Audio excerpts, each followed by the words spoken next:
There are many superstitions in Mexico. Some of these ancient beliefs have been passed down from generation to generation, and others are followed because of warnings from elders in past experiences. One well-known superstition is that you should never make plans with friends or family outdoors, and that the reason for this, the older folks say, is that there are always things lurking in the darkness, listening and waiting for the perfect opportunity to trick you, take advantage of you, and destroy you. This is a story about something that happened to my grandfather when he was a young man. His name was Jose, and he was just 20 years old at the time. He was working as a fisherman in the small coastal village where he was born. He still lived with his mother, and his girlfriend, Raven, lived just down the street from him. Her family owned a small boat and fished in the same area as Jose. One night, after finishing work, he met Raven, and they went out for a quiet drink together. When the bar closed, they decided to head home, and their journey took them by an old cemetery. As they made their way down the lonely country road, there was only the light of the moon to guide them in the darkness. When they reached Jose's house, he said to his girlfriend, "Hey, Raven, let's leave a little early tomorrow so we can cast our nets out before everyone else gets to the shore." "That's a good idea," Raven replied. "We can leave around 5 a.m. tomorrow while it's still dark. I will come to the front yard to pick you up, so be ready to go when I call you." "See you in the morning," said Jose as he kissed her goodnight. They waved to each other and went their separate ways. Early the next morning, Jose was awoken by the sound of someone calling his name. "Hey, Jose, wake up, let's go." Jose dragged himself out of bed and looked out the window. He saw Raven standing in the front yard, staring up at him. When he glanced at the clock, he saw that it was 4:30 a.m. "You're early," he called.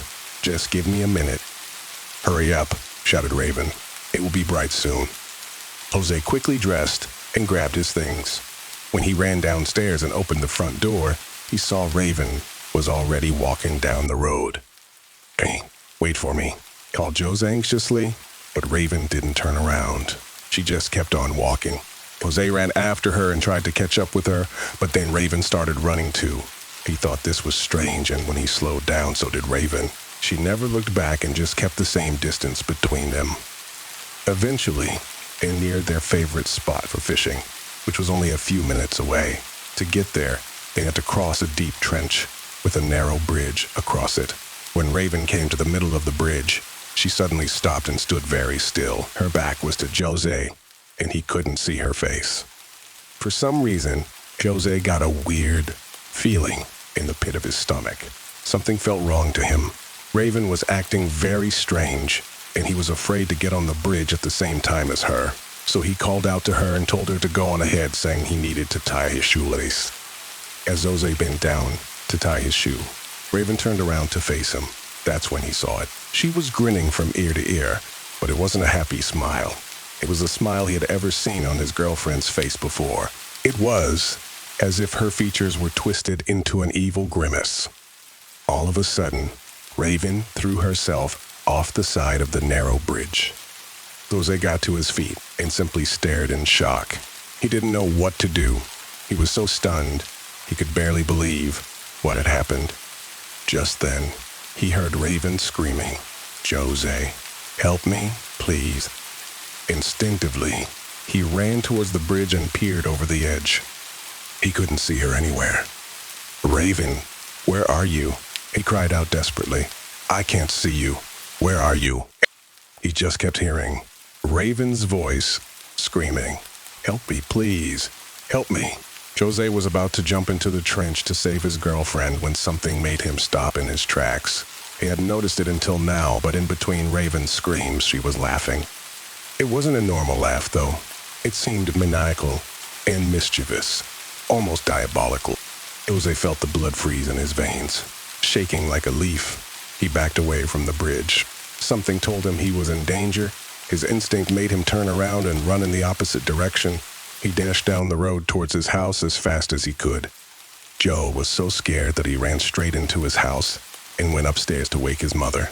She was lying in bed, and when she saw Jose's pale face, She knew something was wrong. Her son could hardly speak. He was overwhelmed by fear and guilt. He couldn't help feeling that he may have left his girlfriend to drown back there. "What's wrong, Jose?" asked his mother. "You look like you've seen a ghost." "I don't know, Mama," he whispered. "I think something horrible has happened to Raven." His mother hugged him tightly as he cried on her shoulder. Just then, he heard a voice calling him from the yard. "Hey, Jose, wake up. Let's go." He got up and looked out the window. He saw Raven standing in the front yard, staring up at him. When he glanced at the clock, he saw that it was 5:10 a.m.